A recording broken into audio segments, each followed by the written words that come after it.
नमस्कार दोस्तों, आपका दोस्त प्रदीप दवन आज फिर आपके सामने हाजिर है सितारों के खेल में एक नया विषय लेकर। दोस्तों, पहले भी मैं आपके साथ जुड़ा रहा हूं और अलग अलग विषयों के ऊपर आपको जानकारी देता रहा हूं। दोस्तों, आज मैं जो जानकारी देने जा रहा हूं बहुत ही लाभदायक। किसी व्यक्ति के विवाह में अगर बाधा आ रही है तो उसको क्या क्या जरूरी बातें करनी चाहिए और नहीं करनी चाहिए।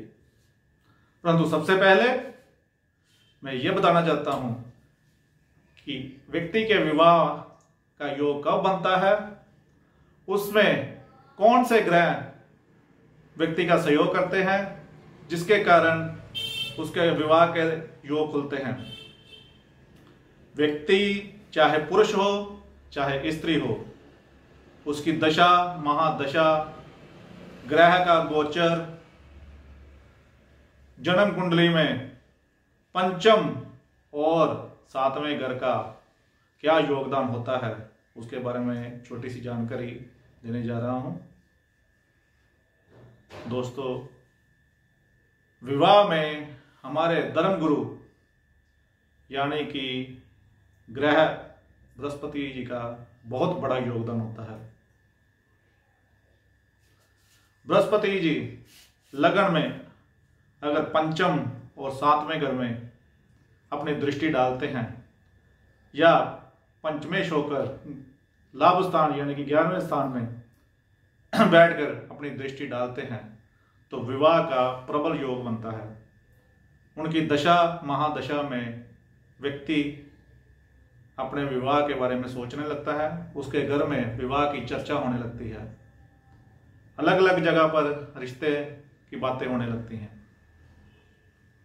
इसी तरह लड़की के विवाह में भी बृहस्पति जी का और शुक्र का बहुत बड़ा योगदान होता है। क्यों होता है?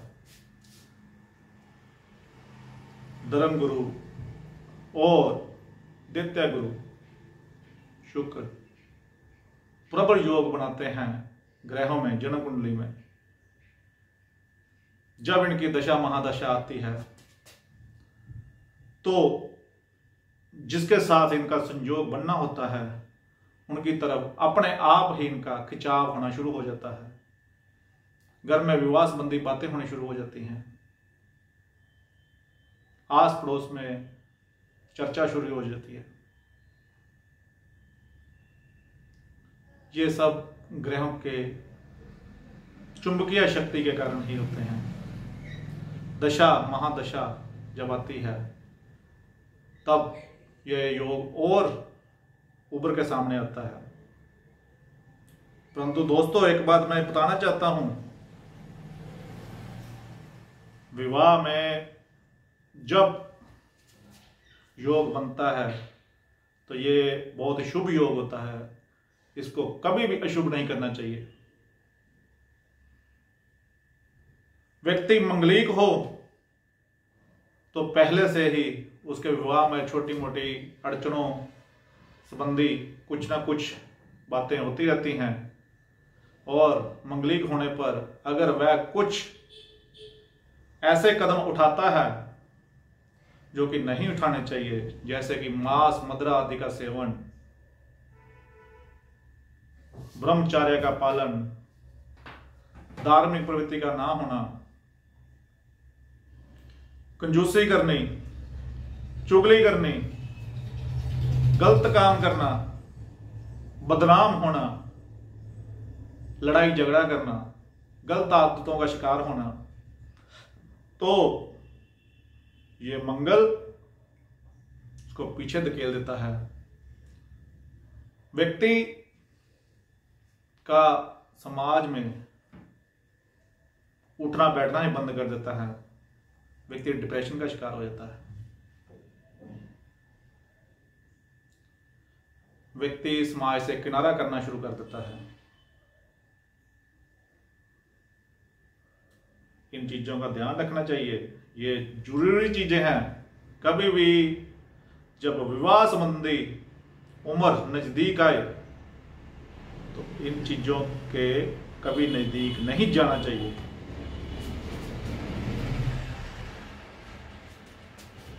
दोस्तों, जब विवाह की चर्चा हो, बृहस्पति रतन पुखराज लड़की को पीले वस्त्र, पुरुष को शुक्र यानी कि हीरा या जरकन, गौ की सेवा, धार्मिक प्रवृत्ति का बनना, धर्म स्थानों के साथ नाता जोड़ना, धार्मिक कार्य करना जरूरी है। इससे उसका आने वाला भविष्य उज्जवल बनता है और जो जिम्मेवारियां उसने निभानी हैं वो पूरी तन मन से निभाता है। दोस्तों, मैंने बहुत सी कुंडलियां देखी, बहुत से लोगों को ये छोटे छोटे उपाय बताए और सफल वैवाहिक जीवन व्यतीत करते हुए भी देखा। जिन्होंने ये बातें नहीं मानी उन्होंने अपना ही भविष्य खराब किया। किसी कारण विवाह में अड़चन आई तो अच्छे ज्योतिष से परामर्श करें, आपका अवश्य कल्याण होगा। दोस्तों, आगे भी मैं आपके साथ इसी तरह जुड़ा रहूंगा। उम्मीद है ये जानकारी आपको पसंद आई होगी। सितारों के खेल में आपका दोस्त प्रदीप दमन।